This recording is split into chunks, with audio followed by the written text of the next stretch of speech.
पाकिस्तान वाले जो हैं उन्होंने तुरंत कंसाइनमेंट ऑर्डर किया, वो भी सऊदी अरेबिया से, कि हमको कुछ स्टिचिंग इक्विपमेंट दीजिए। ऐसा उन्होंने क्यों किया है? क्योंकि आपके आशिक दार, क्या नाम है, इशाक दार, उसने सऊदी आशिकदार। फॉरेन मिनिस्टर को फ़ोन किया और कहा कि जल्दी बताइए, या तो आप कंसाइनमेंट भेज रहे हैं या मैं स्वयं आऊँ, क्योंकि मुझे स्टिचिंग की ज़रूरत है। जी। देखिए सर, ऐसा होता है कि जब पता लगता है कि जापान के प्रधानमंत्री जब वो भारत आए थे, तो मोदी जी ने उनका स्वागत किया था और उनको कुछ चीज़ खिलाई थी। गोल-गोल होती है, उसके अंदर पानी भरते हैं अलग-अलग टेस्ट का। तो उसको मोदी जी ने बताया कि इसको गोलगप्पा कहते हैं। तो उस गोलगप्पे की भनक जो है वो यूएई तक पहुँच गई और यूएई से वो उड़ते हुए आए, कहते हैं कि भई मैं 3.5 घंटे की यात्रा करूँगा जाने के लिए, 3.5 घंटे की लौटने के लिए और 2 घंटे के लिए आऊँगा क्योंकि मुझे गोलगप्पा ऑब्लिक पुचका ऑब्लिक पानी के बताशे खाने हैं। तो वो उतरते हैं और उनको दिल्ली के गोलगप्पे खिलाते हैं मोदी जी। कहते हैं गोलगप्पे खाओ गुरु, कॉम्प्रिहेंसिव इकोनॉमिक पार्टनरशिप एग्रीमेंट पे तो बाद में बात कर लेंगे। तो उनको गोलगप्पे खिलाए जाते हैं यहाँ पर और पेट में तकलीफ होती है रेडक्लिफ लाइन के उस पार। और तो वो तो उस 2 चीज़ घंटे को भी नहीं, 4:20 पे लैंड किए और 6:05 पे टेक ऑफ ही कर गए। बिल्कुल।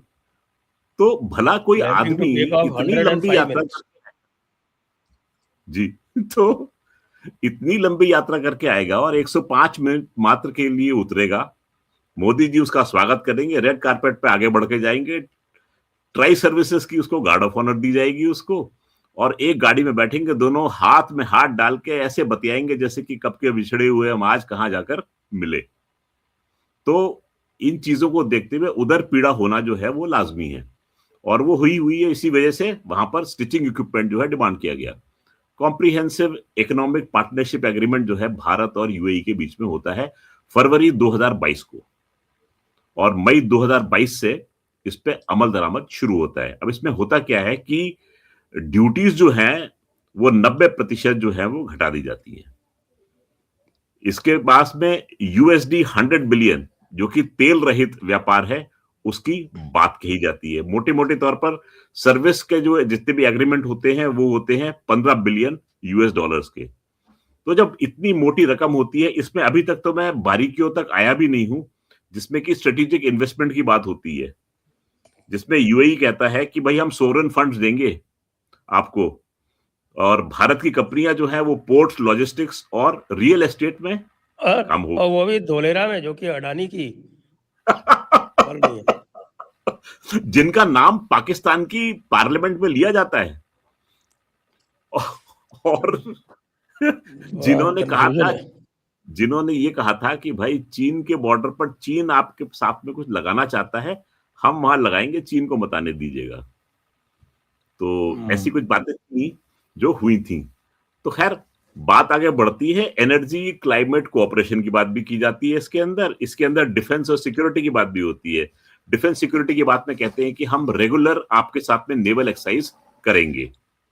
इंटेलिजेंस शेयरिंग की बात होती है, टेररिज्म और एक्सट्रीमिज्म के ऊपर खुल के बात होती है दोनों के बीच, ऐसा जानने को आया है। फिनटेक पर बात होती है, डिजिटल पेमेंट्स, रुपे पेमेंट की बात होती है। रुपे और यूएई के बीच में लिंकेजेस की बात होती है। अब आप देखिए धीरे-धीरे डॉलर नाम की एक चीज़ होती थी, उसको दरकिनार करके हम मुआहदा कर रहे हैं हर देश के साथ में कि हम लोकल करेंसी में ट्रेड करेंगे। तो नेचुरली उधर पीड़ा तो काफ़ी लोगों को होगी और ये लाज़मी भी है। तो सिलाई के जितने भी इक्विपमेंट हैं वो मँगवाए जाएँगे। और अंत में डायस्पोरा की बात भी होती है। डायस्पोरा ऐसा है कि हमारे करीब 3.5 मिलियन भारतीय जो हैं, वो यूएई में रहते हैं और वहाँ की डायस्पोरा जो है, वो भारत के एम्बेसडर के रूप में काम करती है। आपको ध्यान होगा, स्वामीनारायण मंदिर जो है, वो पहला इस्लामिक देश है, जहाँ पर किसी मंदिर की तामीर हुई है। सरकारी ज़मीन आवंटित की गई थी और उस पर तामीर हुई और उसका उद्घाटन करने स्वयं मोदी जी गए थे। उनके साथ में सऊदी बोल रहा हूँ, यूएई के गणमान्य व्यक्ति भी मौजूद थे। तो जब ऐसी गलबैयाँ डाली जाती हैं सऊदी अरेबिया को लगता है कि थोड़ा-सा इतर किया जा रहा है और यूएई के साथ में गर्मजोशी दिखाई जा रही है, तो तकलीफ होना लाज़मी है संजय जी।